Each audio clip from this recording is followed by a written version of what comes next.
Hello class 4 student. Today I will teach lesson 5, the southern plateau. A plateau is a flat land which is higher than the land around it. पठार एक समतल भूमि है जो कि इसके चारों ओर की भूमि से ऊंची है. It is also called a tableland. इसे टेबल लैंड भी कहा जाता है. To the south of the northern plains lies the vast southern plateau of India. उत्तरी मैदानों के दक्षिण में भारत का विशाल दक्षिण पठार है. If we absorb the map, यदि हम मानचित्र का निरीक्षण करते हैं, it is triangular in shape, तो यह आकार में त्रिकोणीय है. And covers a large part of India, और भारत के एक बड़े हिस्से को कवर करती है.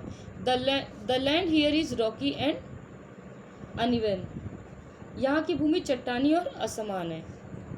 The southern plateau is bordered by the following. Himalaya दक्षिणी पठार की सीमा निम्नलिखित है. The Aravalli range on the northern west, उत्तर पश्चिम में अरावली पर्वतमाला. The Rajmahal hills on the north east, उत्तर पूर्व में राजमहल पहाड़ियाँ. The hilly region called the eastern Ghats on the east, पहाड़ी क्षेत्र को पूर्व में पूर्वी घाट कहा जाता है. The hilly western Ghat on the west, पश्चिम में पहाड़ी पश्चिमी घाट है. Narmada river divided this plateau into two unequal parts. Narmada नदी इस पठार को दो असमान भागों में विभाजित करती है. The central highlands in the north, उत्तर में मध्य highland. The Deccan plateau in the south, दक्षिण में डेक्कन का पठार. The central highlands, the area which is towards the north of the Narmada river is called the central highlands. जो क्षेत्र नर्मदा नदी के उत्तर में स्थित है उसे सेंट्रल हाईलैंड कहा जाता है. It is bounded by the Aravalli range in the north west and the Vindhya range in the south.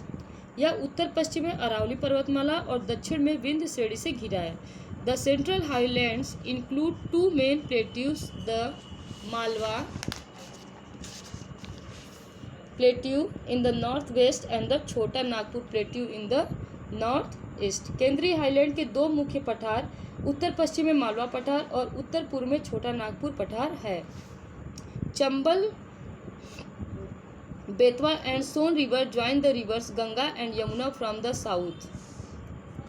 Chambal, Betwa और सोन नदियाँ गंगा और यमुना नदी से जुड़ती हैं. The Narmada and Tapti rivers begin in the Vindhya hills. Narmada और ताप्ती नदियाँ विंध्य पहाड़ियों में शुरू होती हैं. The Deccan plateau, the area which is toward the south of the Narmada river is called the Deccan plateau. Narmada नदी के दक्षिण की ओर स्थित क्षेत्र को डेक्कन पठार कहा जाता है. It extend from the central highlands in the north up of the southern tip. इसका विस्तार प्रायद्वीप भारत के दक्षिण सिरे के उत्तर में केंद्रीय उच्च भूमि से है. और the peninsular of southern tip of peninsular of India, Anamudi 2695 metres above sea level. Anamudi समुद्री तल से 2695 मीटर. It is the highest peak of the region situated in Kerala में स्थित इस क्षेत्र की सबसे ऊंची चोटी है.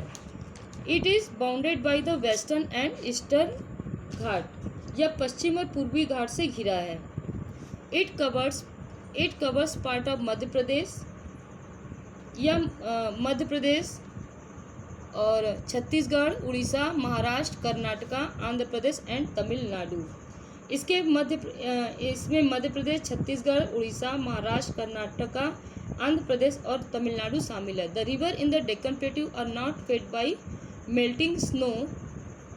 ढक्कन के पठार की नदियों को बर्फ से पिघलने से नहीं बनता है. जैसे like the rivers of the northern plains, जैसे उत्तरी मैदानों की नदियाँ. They are fed by rain, therefore they have very little during the summer month. If the rainfall is not good, they many even dry up during summer. Such as river is called seasonal river. जैसे उत्तरी मैदानों की नदियाँ नदियाँ गर्मी के महीनों के दौरान उनके पास बहुत कम पानी होती है। यदि बारिश अच्छी नहीं होती है तो गर्मियों के दौरान सूख भी जाती है। ऐसी नदियाँ जिन्हें मौसमी नदियाँ कहा जाता है।